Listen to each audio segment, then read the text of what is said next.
महोदय, मैं धनबाद प्रस्ताव के खिलाफ में बोलने के लिए खड़ा हुआ हूँ। सब लोग जान रहे हैं कि इस देश में खेती घाटे में जा रही है।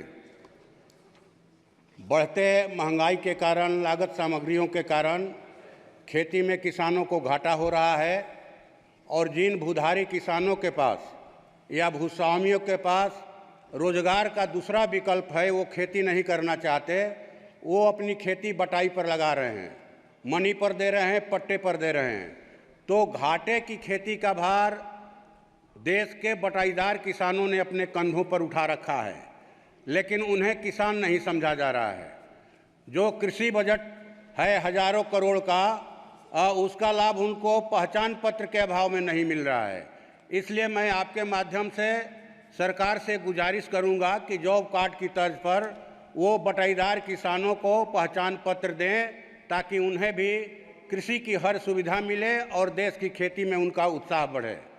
दूसरी बात कि हम लोग देख रहे हैं कि नोटबंदी के समय से नोटबंदी और जीएसटी और जो 3 बार लॉकडाउन लगा कोरोना काल में, और अभी जो एक ऑनलाइन व्यापार आ गया है, इससे देश के जो खुदरा व्यापारी हैं, चाहे वो फुटपाथी दुकानदार हों, छोटे मझोले व्यवसायी हों, सबका व्यापार पटरी से उतर गया है। तो मैं आपसे, आपके माध्यम से सरकार से मांग करूंगा कि देश के खुदरा व्यापारियों की सामग्रिक विकास के लिए देश में व्यावसायिक आयोग का गठन किया जाए।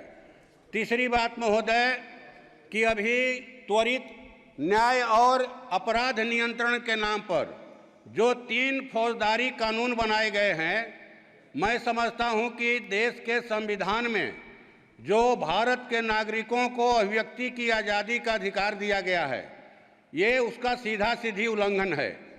ये उल्लंघन ही नहीं है, बल्कि देश को कहा जाए कि पुलिस राज में तब्दील करने का एक तरह से षड्यंत्र है, और पुलिस को अस्थायी तौर पर कहा जाए कि संस्थागत रूप से आपातकाल लगाने की माने कहा जाए कि छूट दी गई है। अब कोई धरना प्रदर्शन करेगा, भूख हड़ताल करेगा, तो उसको भी अपराध की श्रेणी में रखा गया है और अपराधियों की तरह उनको भी सजा मिलेगी। मैं समझता हूं अब जो है कि ये माने थानेदारों के विवेक पर इस बात को छोड़ दिया गया कि वो एफआईआर करेंगे कि नहीं करेंगे। थानों में जो डिटेंशन की अवधि थी 15 दिन, उसको बढ़ाकर 60 दिन से 90 दिन कर दिया गया। तो मैं समझता हूं कि इसे तो आप आरोपी से कुछ भी उगलवा सकते हैं प्रताड़ित करके। इसलिए इस कानून को फिर से सदन के पटल पर रखा जाए, इस पर पुनर्विचार हो और जो है माने कहा जाए कि इसको माने जो जरूरी राय सुझाव आए उसके आधार पर इसको आगे बढ़ाया जाए।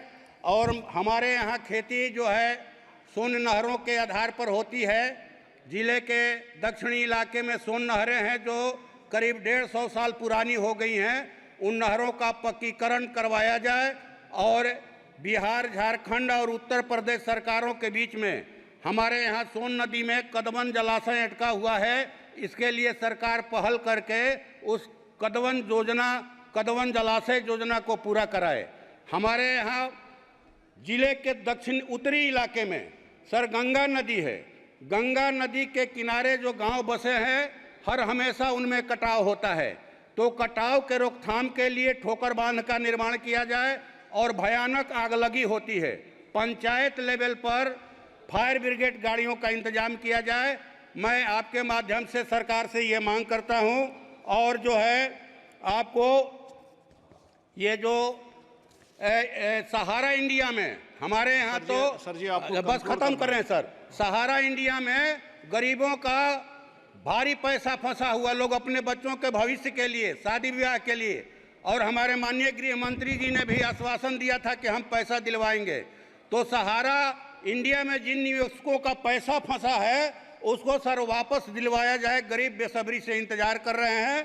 आपका बहुत बहुत धन्यवाद, आपने बोलने का मौका दिया। Thank you.